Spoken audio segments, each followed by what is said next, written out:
Saka ang Gano'n. gulo, 'di ba? Parang ang intention nila is in aid of legislation para sa fake news or para sa pag-aayos ng social media, pero ang invited kayo tapos may mga banta. So, Mm. hindi siya in aid of legislation, napaka-obvious, parang ang tatanga nila. Benny Abante confronted me and my contents already. So, ibig sabihin, anong part ng social media regulation yung gusto mong gawin dito? Saka alam ko talagang 'Di kung ba talagang kung galit ka pag-isip dun sa ka. content mo, eh, di kasuhan mo ko. Ito sabi ni Stone Bato, ang sabi ni Abante, hindi namin need ng knowledge mo. Gusto namin makaharap ka, sabihin mo sarap po yung mura mo. O di, hindi siya in aid of legislation, in aid of ego mo na nasaktan ka. Correct. Walang kulong-kulong dapat. Eh, ang problema, gigil na kayong ikulong kami. Yung inisa-isa niya yung post ko, tas yung sinabihan niyang bakla si ano, sinabihan Si niyang bakla Mark. si oo.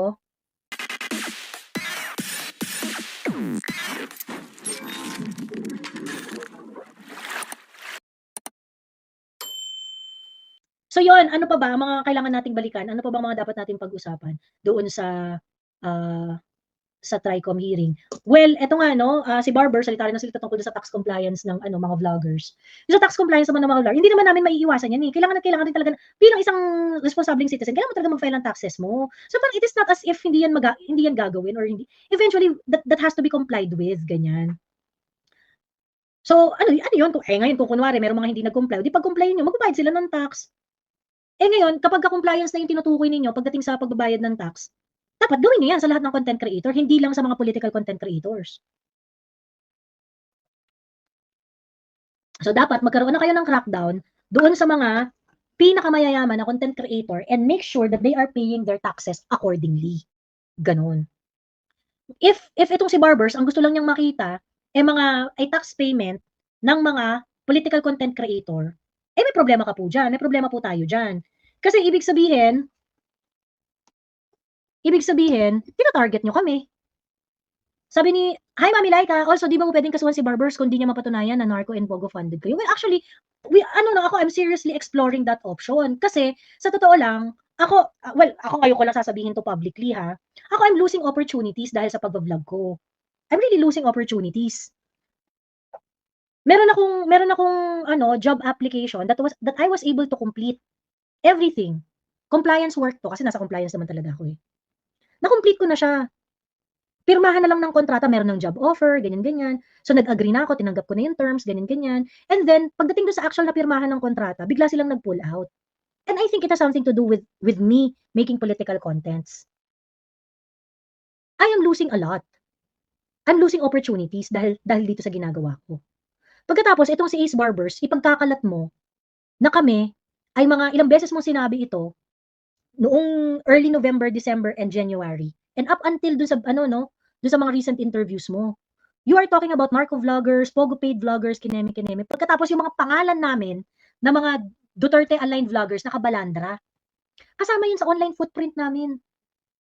So if we're going to look for opportunities in the past, at yung mga kausap namin ay hahanapin yung aming digital footprint, makikita yung mga pinagsasabi ni Barbers. Don't you think it will cost us something? Dahil dyan sa mga pinagsasabi ni Barbers na yan. Maubusan talaga kami ng dyan. Maubusan kami ng oportunidad dyan. Ano yata to? Naku. Hindi na ako bibili dyan kasi ano pala yan? Parang narco vlogger pala yan.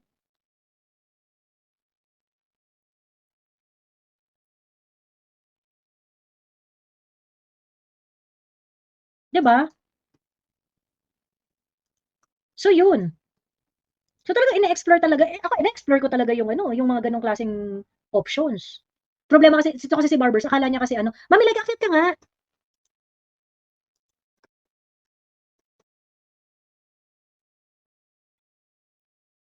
Teka ha.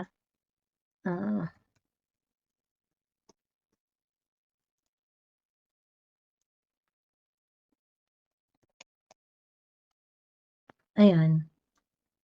So 'di ba? So yung naiisip rin namin yan, yung naku mukhang dapat yata kasuhan to si Barbers Kasi ang problema nitong mga sobrang abusive na talaga nila sa powers nila eh. Sobrang abusive na nila sa powers nila. Para silang walang pinag-aralan, mahilig sila magpatol sana umalis na lang sila sa government kung ayaw nila marinig na hindi maganda. Totoo. Ako galit na galit talaga ako dun sa yung parang, itong mga na to, content creator na to, kung kumikita sila ng malaki, parang, putya kumikita ng malaki. We are risking our life and limbs here. Ilan lang yung followers namin, hindi kami kumikita ng malaki. Mas malaki yung sakripisyo namin kaysa yung mga monetization namin sa social media. Pagkatapos ikaw, meron kang unliquidated na confidential fund and intelligence fund sa Surigao del Norte nung governor ka, hanggang ngayon hindi mo nali-liquidate. Eh, tax ng bayan yun. Pagkatapos ikaw talaga yung magtatawag tungkol sa tamang pagbayad ng tax. Sobra talaga yung bad trip ko diyan. Kaya namura ko siya dun sa post ko, eh. Sobrang parang, ang kapal naman ng mukha nito. Nung nagsabi si Barbers na bakla sa Congress, andun yata si Geraldine Roman. Nandun nga. Andun nga, Abby. Andun nga. Nakakatawa. Pagkatapos si Geraldine Roman, oh, ba't hindi mo ma-call out si Barbers? 'Di ba? Ang lakas yung makasilip sa ano, ang lakas yung makasilip sa mga taxes, ineme, ganyan. Pagkatapos kayo hindi kayo makapagbigay ng resibo sa MOOE ninyo. 'Di ba? So unfair. Sobrang grabeng unfair. Gusto lang tayong kontrolin patahimik tungkol sa katangahan nila. Baka in the next 6 years ma-offend si Roman, i-process niya gaya nung kay PRRD. Hinamon ni General De Leon si Barbers na sagutin yung hamon mo. True. Actually, may mga kinakalkal pa akong mga dokumento. Gano'n. Kasi, yung dokumento na yun na binigay sa akin, that is a result of the ano, yung kasi meron ang mga government offices kasi, meron yang ano, eh, yung nagmo-monitor ng compliance ng mga findings ng COA. So pagka kunwari merong mga observation sa'yo na hindi mo naa-address, lalabas at lalabas yan sa findings. So ngayon ito 27 to 2010 pa 'to, laging nasa findings. Anong petsa na? 2025 na, 'di ba? 2025 na. So ngayon, 2022 'yon. O kung kunwari 2023 na-liquidate mo na, just tell us na na-liquidate mo na.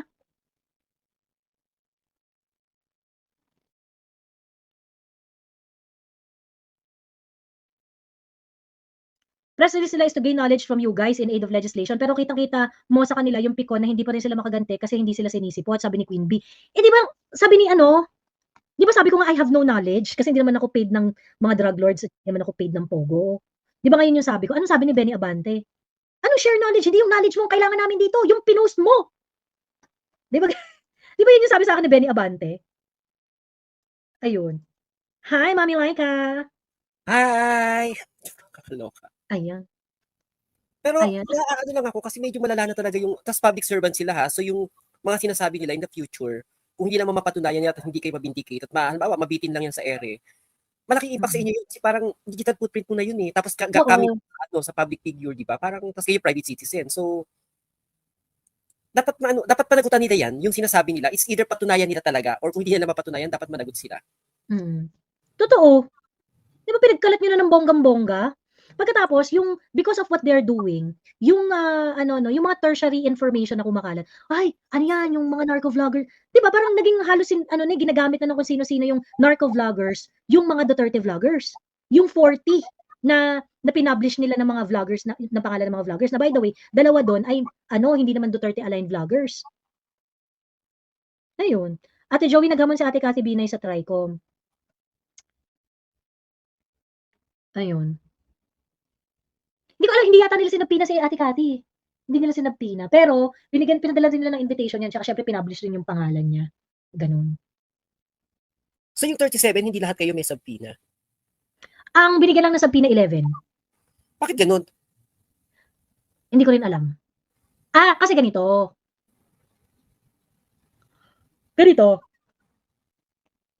binigyan kami ng invitation. Kasi okey, wait. Ganito kasi 'yan, nagpadala sila ng invitation para sa February 4 na committee hearing, okey? Yung pinadala nila ng invitation versus yung pinublish nila na pangalan, hindi nagtutugma. Ako pinadalan ako ng invitation. Marami silang mga pinadala ng invitation, marami silang pinublish na pangalan dun sa 40. Marami dun hindi naman talaga actually nakatanggap ng invitation. Nalaman na lang nila na invited sila kasi pinublish ng Inquirer at saka ng Oo. ibang media. So for example, si Ate Cathy, hindi yan naka-receive ng invitation. Nagulat na lang siya, kasama siya nung nagkaroon ng press release ang HOR at pinublish ng Inquirer at saka ng ibang mga broadsheet yung ano nila, yung, ang pangalan nito? Pinublish ng mga broadsheet yung kanilang yung pinapublish na yung mga pangalan nila. For example, si Kuya Miko hindi rin niya alam eh, na meron siyang invitation, pero nakapublish yung pangalan niya. Si Coco Locoy, ganon. Bakit hindi na in-invite si Cathy? Parang napakadaling hanapin ni Cathy Bina. Yeah, well, apparently pinadala nila si Ate Cathy sa address na hindi naman siya doon nakatira. Ayun. So ngayon yung 40 na yon, marami doon hindi naka-receive. Eh di ba sa 40 na yon madami ring nakatira abroad, like for example si Sas, si Maharlika, marami doon hindi naman nakatira sa Pilipinas eh. I think si Jojo De Guzman, kasama ba si Jojo De Guzman doon sa nasa Hong Kong yun. Wala naman sa Pilipinas yun. Pagkatapos ngayon, doon sa 40 na yon, konti lang yung naka-receive ng actual invitation. Yung naka-receive ng actual invitation, ako, sila Attorney Trixie, ganyan-ganyan. Syempre, since naka-receive kami ng invitation, sinagot namin. So, nung sinagot namin, dinecline namin yung invitation nila. So, ngayon, yung mga nag-decline ng invitation nila, inisyuhan nila ng show cause order. Yung inisyuhan nila ng show cause order, inisyuhan nila ulit ng invitation na mag-attend para sa February 18 hearing. Okay? So, ngayon, ang ginawa ng Congress, invitation, show cause, invitation. Tapos, pagdating nga ng Feb 18, hindi pa rin kami nagpunta doon kasi nga may kaso na kami sa Supreme Court. Ang ginawa ngayon nito, ang ginawa na nitong House of Representatives, nag-issue na sila ng subpoena. Ngayon, hindi to in accordance dun sa rules nila kasi dapat invitation, pagkatapos summon, at saka subpoena. Ganon. Summon, show cause, at saka subpoena. Oo. Ayun. Dapat ganon. Ang ginawa nila, invitation, show cause, invitation, tapos subpoena. Saka ang Ganon. gulo, di ba? Parang ang intention nila is in aid of legislation para sa fake news or para sa pag-aayos ng social media. Pero ang invited kayo, tapos may mga banta. So, hindi siya in aid of legislation, napaka-obvious. Parang ang tatanga nila. Oo. Tapos, Mami Laika, obvious nga na, kasi for example, they already Benny Abante confronted me and my contempts already. So, ibig sabihin, anong part ng social media regulation yung gusto mong gawin dito? Saka alam ko talagang Kung galit sila sa content mo, hindi kasuhan mo ako. Oo, kung talagang after sila sa in aid of legislation para magkaroon ng regulation sa social media, dapat yung mga tirang personal ninyo sa kanila, labas sa usapan yung kumbaga trabaho to, yun iba yun. Hindi mo dapat babanggitin yun. Di ba? Parang ang arrogante or hindi ko alam kung bobo or sinasadya nilang gawing bobo yung mga Pilipino. Pero nakatiri. True. Ayun. Wala eh. Naging ganun na yung naging ganun na yung takbo ng hearing eh. Pero, Mami Laika, gusto ko lang sanang balikan yung ang pangalan nito, kasi nung nagkaroon ng pagkakataon si Barbers na magsalita tungkol doon sa mga post. And ito nga yung sinasabi namin na ang problema kasi yung content namin yung pinoproblema ninyo. Yung content namin, hindi yun yung dapat na inaano ninyo. Hindi niyo dapat pinapakialaman yan. Kapag tingin ninyo ang content namin ang content namin ang pangalan nito nag-aano sa ninyo, nag-violate sa karapatan ninyo or whatsoever. Meron naman kayong remedy para diyan eh. 'Di ba? Ito sabi ni Stone Bato, ang sabi ni Abante, hindi namin need ng knowledge mo. Gusto namin makaharap ka, sabihin mo sarap ko yung mura mo. O hindi siya in aid of legislation, in aid of ego mo na nasaktan ka. Correct. I mean, kung ganun yung gusto nilang gawin ko, pwede ko namang gawin yun. Pero pag ginawa ko yun, huwag akong kukulong. Walang contempt. Magbandago lang kayo sa Congress, basta walang contempt. Diba? Oo. Walang kulong-kulong dapat. Ang problema, gigil na kayo ikulong kami. Ayun. Teka ha, hinahanap ko yung ni Barbers.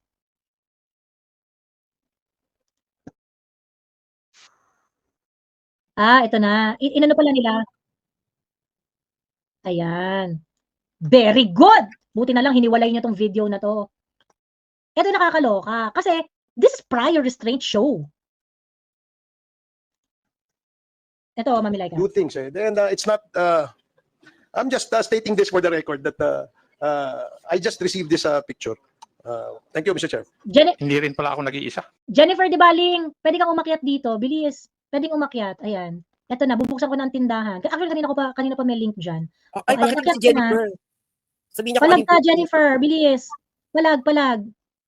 Ayan. Kaya hindi nabubuhay yung mga trolls dito sa page ko eh. Kasi talagang bibigyan ko kayo ng pagkakataon na umakyat at makipagtalastasan dito. Ngayon, kapag hindi mo kaya, hanggang comment section ka lang talaga. Bilis. Kaya wala masyadong troll dito. Kasi binibigyan namin ng opportunity ipaglaban yung mga pinagsasabi nyo dyan. O, bilis. O pag hindi ka umakyat, wala kang kwenta, pati pamilya mo, lahat kayo. Yan pag di mo kayang panindigan yung sinasabi mo, makinig ka lang. Huwag masyadong matapang. Bilis. Pagka hindi kaya makipagbasagan ng argumento, huwag masyadong matapang. Makinig ka lang. Ngayon, kung kaya mong panindigan yung sinasabi mo, akyat ka. O kita mo na, Okay na? tanga-tanga mo, hindi mo alam kung paano umakyat, tapos nakaka-distinguish ka kung anong fake news o hindi. Ay, ang bobo mo nga, simpleng pag-akyat. Ayan kasi yung hindi mo link. alam. Andyan yung link. Ayan, oh. Diyos ko. Ayan, aakyat ka. Jennifer De Paling. Umakyat ka, O, paano ayan, kang i-click iakyat, mo tanga? yan. Diyos ko. Dapat Jennifer Dispalinghado to eh. Akyat De Paling. Di nga niya alam ang si Miss Jo. Ayun. Okay, anyway. Grunge Politics, meron kang gustong sabihin bago natin pakinggan tong prior restraint show ni Barbers. Hello, Grunge Politics. Hindi ka naririnig, Grunge. May something wrong doon sa audio mo. Parang Ay, sige, bumaba muna si Ayusin mo yung audio mo, Grunge, ha? Bumaba si Grunge. Ayan. Okay, anyway, edi ito na nga, Mami Laika, panoorin natin to. Sabi ng aking anak, marami pala tayo. But anyway, before we suspend the hearing, pwede ko po bang tanongin sa inyo, could you cite any good effect of fake news in ating Teka, wait. nagagamit Ilas, yung it's din talaga miss is share niya. or fake? Net to educate sa ating mga kababayan. It's not, I'm just stating this for the record that Teka, wait, sorry, hindi pala yan. Hindi pala yan. Tapos na yan eh, tapos na yung prior restraint show niya dyan eh. Wait, so nandito yun. kayo po pwede mag-appear sa YouTube. and therefore it's problem. Many I believe it was 2015 ang kapalit na ganito. Masyadong matrabaho naman po kapag magsasampa pa ng kaso sa NBI o sa kapulisan, sa cybercrime. Minsan po hindi na pumaabot sa ganun. Masyadong matrabaho para sa namin citizen para mag-fight sila ng mga kaso ganun. Pero meron pong ahensya o yung opisina na tinitingnan. Ito, fake news. Sino bang gumawa nito? Sino bang gumawa ng page na to? Kung paulit-ulit na gumagawa sila ng mga page na puro mga sinungaling nilabas. Masyadong matrabaho naman po kapag magsasampa ng kaso sa NBI o sa kapulisan, sa cybercrime. Minsan po hindi na pumaabot sa ganun. Masyadong matrabaho para sa namin citizen para mag-fight sila ng mga kaso ganun. Pero meron pong ahensya o yung opisina na tinitingnan. Ito, fake news. Sino bang gumawa nito? Sino bang gumawa ng page na to? Kung paulit-ulit na gumagawa sila ng mga page na puro mga sinungaling nilabas, tsaka po ipapasa na sa proper authorities o cybercrime para po magawa ng action o masampahan po ng kaso. So thank you very much po. Thank you. And we'll have for the last vlogger, Commodore Tayala. Surrendering a square inch of our territory to any foreign power. Amin. Bakit wala yung Parang pinutol nila, no? Doon yun yung part na yun eh.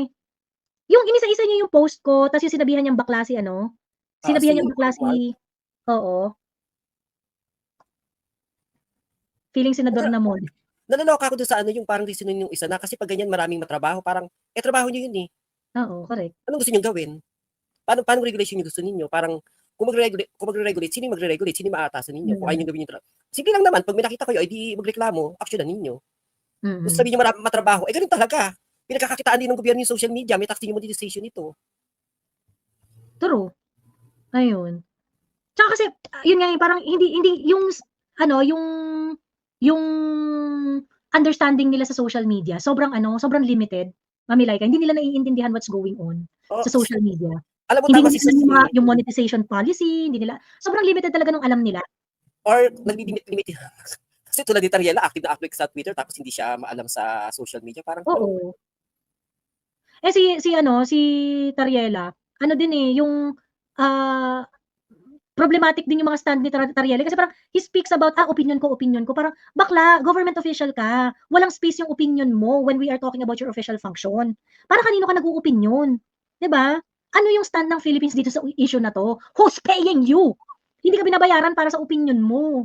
ito si Red Vloggers Vlog, puro naman fake news dito, lalo ka na like, ano yung nagbabalita ba kami rito? Tanga-tanga mo, paano naging fake news yung mga pinag-uusapan dito? Pag fake news balita, di ba? So, may binabalita ba kami na fake? Ano ba kasi yung fake news? In the first place, ano ba kasi yung fake news? O ikaw, ano ka pa, meron ka pang nalalamang Crank TV, Crank Brothers Vlog? Pa-vlog ka pa, umakit ka nga. Paliwanag mo kung ano yung fake news. Ano yun si Board Productive? Tsaka hindi naman lahat ng monetize o kung monetize man, hindi naman umaabot sa minimum na taxable, sabi ni Board Productive. Hindi political content creator ang malakas kumita sa YouTube. That's for sure. Oo. Aakit ako sa link. Ano yan? Parang mga Nangungulit tanga, lang yan. nung akit ako kasi Nangungulit lang yan si Crank Brothers. Ano yan? Ang tawag dito? Nang Hindi mga trying hard na gusto tumikat pero bobo naman eh. Ano talaga yan? DDS yan talaga. Nang uurat lang. Ayun. Tsaka hindi naman lahat monetize. Actually, for example, si Crisette, hindi monetize si Crisette eh. Hindi siya tapos wala naman siya. Facebook lang meron siya eh. Tapos hindi siya vlogger. Blogger siya. Vlogger siya. So hindi monetize yung Facebook niya. Wala siyang YouTube, hindi siya nagvi-video. Meron siya TikTok, pero yung TikTok wala namang kita sa TikTok, di ba, Mami Laika? Oo. Diyos ko. Wala mang kita doon. Ang problema kasi itong mga, wala silang idea kung ano. Tapos yung parang, sabi ni Barbers, doon ako tawan-tawa, sabi ni Barbers, dapat pagka nagmumura, ano nyo na, parang lagyan nyo ng bleep, pagkatapos parang, dapat hindi nyo pinapamonetize, ganun. Tanga-tanga talaga to si Barbers, kasi parang, yung YouTube is an advertising space. Okay? It's an advertising space. Sa commerce of man, meron kang mga child-friendly products, meron kang general population-friendly products or services. Meron kang adult products. Meron kang mga pang-makyonda, yung talagang, gano'n. If you are an advertiser, would you limit, kung kunwari, ikaw ay advertiser ng isang adult product, saan mo i-advertise yung product mo? Doon sa mga children show? Doon sa mga children content na walang murahan? Siyempre, iaayon mo yung advertisement mo, depende doon sa content na lumalabas doon sa YouTube. Saan ba maraming adult? O for example, yung mga nanonood ng mga vlogs ko. Yung mga nanonood ng vlogs ko, karamihan dyan, Kyondercats. So ngayon, yung makikita mong mga advertisement, pang Kyondercats. Ganun, like for example, mga sabon, gano'n. O di kaya, yung mga political advertisements. Kasi maraming butante na nanonood sa akin eh. 'Di ba? Ngayon, whether nagmumura ka o hindi, it depends on the advertiser. Kung acceptable sa advertiser yung ganong klase, kasi for example, yung pagmumura, it's an adult thing. 'Di ba? Part yun ng adulting na mga tao talaga in real world na mga adult. Nagmumura talaga yun, lalo na pag frustrating ang mga nangyayari. So kayo, mapipigilan mo ba ang isang product owner na mag-advertise sa isang adult content? I mean, these people, they do not understand the thing. Kaya sila nasasabihan bobo eh. Kaya ang lutong ng pagkakasabi ng stupid ni Papi Mark sa kanila eh. Diyos me. Ayun. Yung pwede daw ba delay para censor muna, sabi ni Barbero. Alam mo, I don't think kaya nila mag-regulate kung hindi nila naiintindihan. Oo. Dapat naiintindihan muna nila how things work bago sila magkuha ng mga expertise coming from talaga mga media, social media, personalities. Pero kung talagang zero knowledge ka, mag-focus ka na sa ibang sinasayang mo yung tax ng bayan, Correct. sa Congress. Oo. Ayun. Pagkatapos, ang YouTube kasi, meron yung setup. Like for example, i-disclose mo yung content mo. Yung content ko po may mura. Yung content ko po merong mga conversation na medyo sexual, ganyan. I-disclose mo yan. Ngayon, mayayari ka sa YouTube kapag kunwari, may murahan dyan sa content mo, merong mga adult content, tapos hindi mo dinisclose. Doon ko community guideline ng YouTube pag hindi ka honest. Ganun yun. Diyos me. So ngayon, ibig sabihin, kung kunwari ikaw, YouTube ang gusto mo child-friendly content, o iset up mo yung YouTube mo na yung mga recommendations sa'yo pang child-friendly. E di maglalabasan sa YouTube feed mo, mga pambata, pari kukumelon yung makikita mo, ganon. Ngayon, kung kunwari, Alam mo, ang kapal ng mukha ng mga to, kung in aid of legislation yan at kung hindi ninyo alam how things work, wag muna kayo magtawag ng kung ano-anong hearing. Magbasa muna kayo, mag-research muna kayo, pag-aralan nyo muna, and then after nung pag may drop na kayo ng mga gusto nyo itanong, saka kayo magtawag. They have no idea talaga, Mami Laika. Diba? They have no idea. Alam ko malaki yung gastos sa merienda at pagkain niya sa mga ganyang hearing eh. At syempre, tax ng bayan yung sagot. Ano yun? Gusto niyo lagi may hearing para libre pagkain kayo dyan na masarap? May yan naman kayo sa mga nagbabayad ng tax. Correct. Ito maganda yung question ni Bedo Dex. Sabi niya, in one of the best question pa, if they want to regulate the contents of social media, do they have the resources to cater all the contents? Correct. You cannot simply do that. You cannot simply do that. Na ipupulis mo lahat ng content. Walang ganun. Mami Laika, before natin pagsalitan si Patriot, ni-review ko yung mga interviews ni Barbers eh. Yung interview niya kay Ted Filon, actually, hindi talaga nila intention na Parang sinabi niya, hindi isang hearing lang to. Tapos parang, it was a subtle way of saying na parang bibigyan lang ng leksyon yung mga vloggers. Ganun. And then merong isang nagchuchu sa akin na, actually, from different sources ko. sa Congress. Kasi sabi talaga nila, gusto lang talaga kayong turuan ng leksyon, quote and quote, turuan ng leksyon ng ng mga kongresista. Kasi ang gusto nilang gawin, yung pagpapakulong sa inyo, pag na-contempt kayo, gagawin nilang trophy yun. Ganon. Gagawin nilang trophy yung pagpapakulong sa inyo. So, I think, hindi ina-expect nitong mga bobong kongresista na to, napapalag kami sa kanila. Yun yung hindi nila Kaya kasi una public servant sila, private citizen kayo. At opinion, hindi mo pwedeng isuppress yung opinion ng tao kung tulad ng bawa si Abante, kung nakakadiri ka Abante, ang pangit-pangit mo, ina mo, opinion ko yun kasi public servant ka. Ngayon, kung ayaw mo na nagaganyan ka, umalis ka dyan. Correct. At kung ayaw mo alam nyo,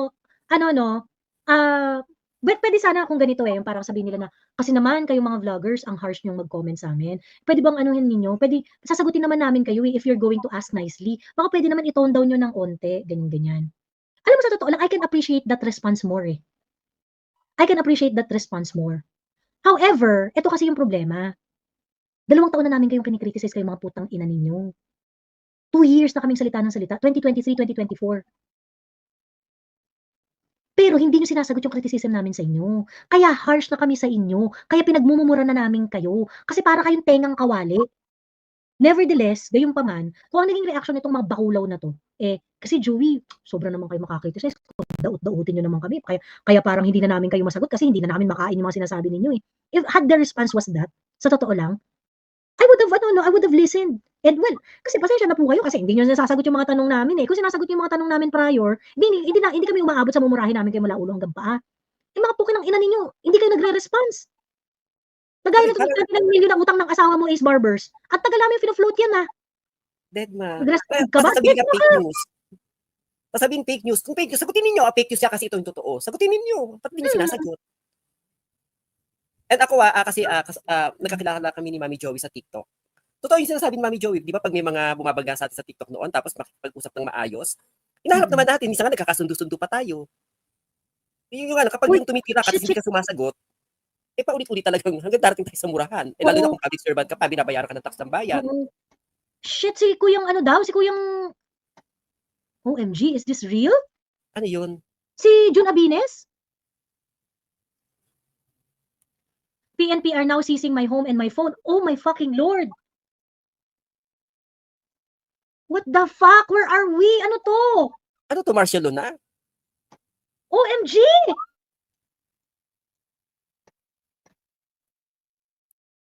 OMG!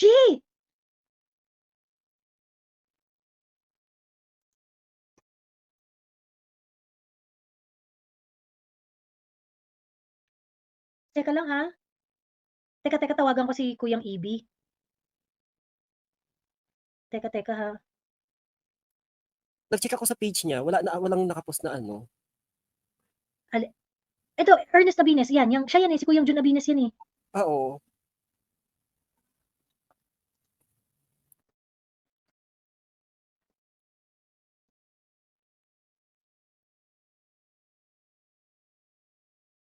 OMG, shit.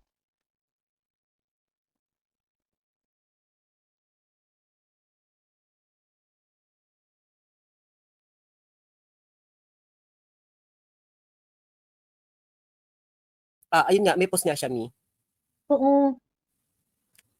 Teka lang ha. Sinampan ba siya ng kaso? Grabe, abuse of power, putang ina. Oo, Marcelo na to. Kung wala kang kaso, tapos gaganyanin ka para magkaroon ng, para mag-issue ng ebidensya, ano tawag dyan? A silent martial law. Teka lang ha. Teka. Ganyan yung time namin ng Marcelo. Alam mo yung mga estudyante na mga yung makibaka, ganyan. Bigla na lang nawawala, dinadampot sa mga bahay nila, kinukuha. Iiyak ako at Mami Laika, putang ina. Sobrang active nito ni Kuyang Jun na mag-organize ng rally sa Cebu. Merong massive rally sa Cebu tomorrow. Well, ngayon, 22. Oo. Ayan, ganyan yung mga drama nung Marcelo noon, yung dadamputin ka kahit wala kang kaso kasi parang nag-aano ka, alam ang tawag doon, yung nagkakaroon kayo ng mga pagtitipon-tipon, pag-usap-usap na pwedeng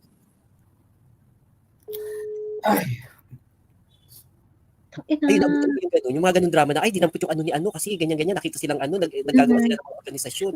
Tinatawagan ko si Kuyang Ibi, guys. Tinatawagan ko si Kuyang Ibi. Obviously, human like hindi naman sila makakapag-declare ng ano, but they will do it at their most to harass, to abuse whoever is against them.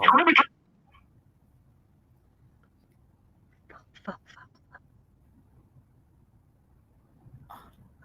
Tangina, these people, they will not stop, ano?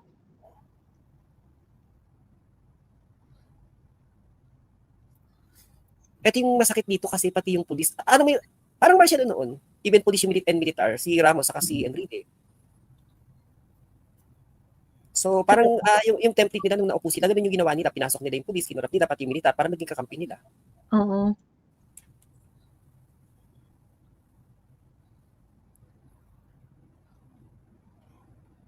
Tangina.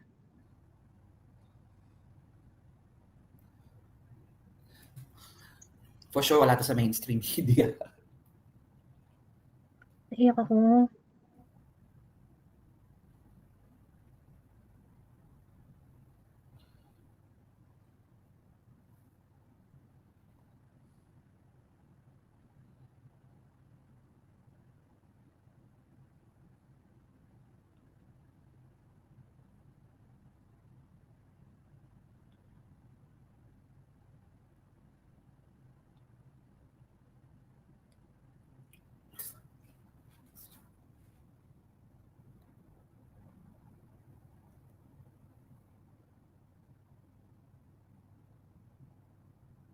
Teka lang, guys, ha.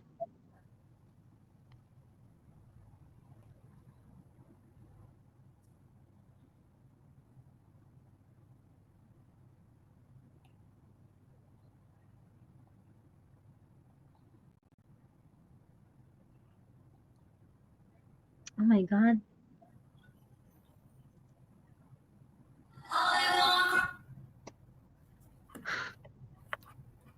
Baka sabay nila sinugod si Ibi, ma'am. Sabi ni Nine.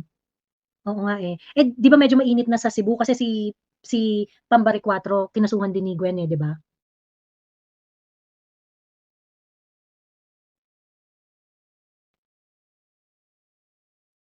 Grabe ito. Well, ang sabi nila, they're going to ask PNP to serve the subpoena. Ngayon, walang problema yun. Kung isa-serve mo yung subpoena, di go, PNP. Well, may problema. Kasi parang, hindi mo naman kailangan ng PNP para dyan. Pero, seizing my home and my phone? Seizing is a different question. Parang naghahanap na sila ng something, ginugulo na yung bahay. Well, there must be a search warrant, di ba? Oo. Ayun.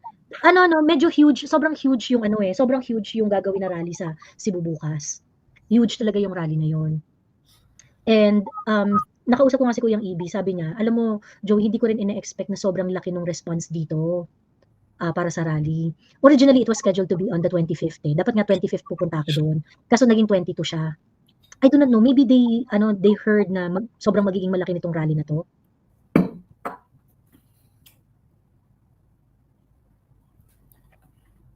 Diyos me. Tapos yun nga, meron pang mga write-ups na nagsasabi na kinonfirm na darating si PRRD sa rally bukas. So it's going to be really, really huge. Ayun. I think they should have well, siguro kasi baka yun yung reason para, marami rin talagang dumalo. Kaya sinabi nila na pupunta si PRRD doon. Ayun. Darating daw kasi si PRRD sa rally. Natalakay na rin na Attorney Abayan yung contempt. Sabi niya, dapat under kayo ng Sergeant at Arm ng Congress, kaya di kayo pwede ilipat sa City Jail. Sabi ni Nine Kitasawa. Kaso Nine, ang tawag dito, di ba ginawa na nila yan kay Attorney Zuleika? Si Attorney Zuleika, nandun siya sa vicinity nandun siya sa HOR facility. Pagkatapos, di ba they wanted to transfer her sa They wanted to transfer her sa City Correctional, Women's Correctional. Kaya nga di ba nagkaroon tayo ng mga doon, away-away. Kaya nga kami nag-vigil nun sa House of Representatives kasi gusto siyang ilipat sa correctional. Eh kung gusto nilang gawin yung kay Attorney Zuleika, naman gagawin nila sa amin yun. Ayun. Mariano Ponce, meron kang pinaglalaban? Pwedeng umakyat. Anong pinaglalaban?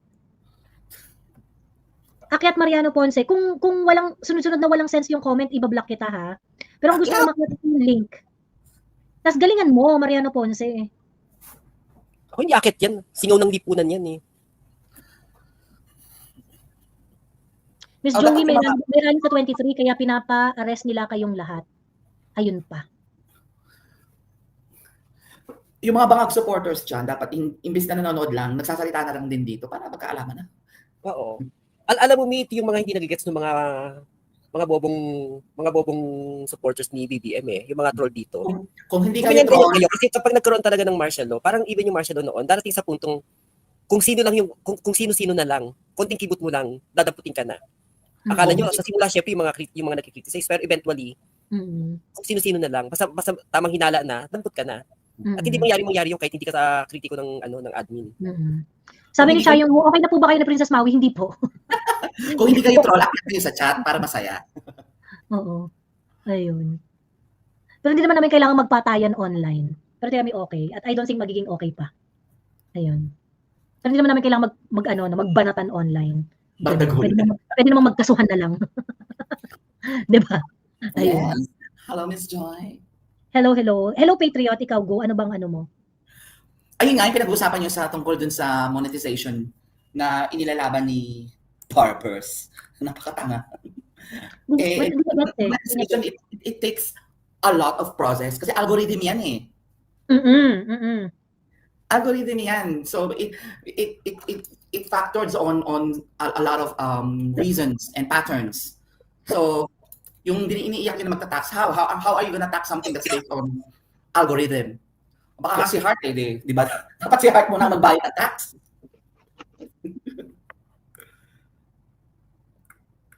I'm pretty sure she does, no? Kasi may team yan eh. So, malamang nag-bayad. Pero, ano yung mga content creator who are earning way more than political content creator earns? Sa YouTube, niche ang political content creation. Hindi yan yung tipong parang katulad nila Kong TV, yung mga malalaking vlogger. Oo. Hindi, Exactly. Actually, ka political vloggers ka, wala kang kita compared sa sa ibang vloggers. Iba sa TikTok, di ba, Mi? correct. Mahirap na gawing main source ng income mo yung vlogging. Tapos political content creator ka. Mahirap Kasi na gawin. ang monetization sa social media is para lang din yung traditional advertising sa TV. Just so happen na this one is in digital format. No? So, kaya nga nang sinabi ni Miss Joy, mas maraming viewers, mas maraming mag-advertise doon, mas maraming airtime. Ayun. Ano ako? Visit? Ito yung nangyayari ngayon at this very moment. I mean, this is really like a martial law na, alam mo yun, silent or digital martial law. Oh, sabi ni Board Productive, yes, barya-barya lang ang political content. Mataas lang yan kapag election months na. Pero the rest, wale, sabi ni Board Productive. Totoo. Ayun. Diyos ko. Wala silang alam eh. Sobrang wala silang alam. Anyway. Ilan lang na ang magiging invested talaga na, alam mo, may care sa political situations, lahat. Pero it's not for everybody. It's very specific people. Yun nga, diba? Tapos yung sa Congress, it's just so sad na yung mga people who are sitting in Congress now, they got their seats because they were elected, but they know nothing about the Constitution, to be specific. Baka nga yung Article 1 na lang ng Constitution, nobody knows about it. No? Nothing even mentioned about WPS in the Article 1 of Constitution. So ito may bulungan na daw about martial law. Nagpost si Ate Cathy 6 hours ago. Oh my God. Teka nga, tawagan ko si Ate Cathy. for sure, the May election is gonna be messy.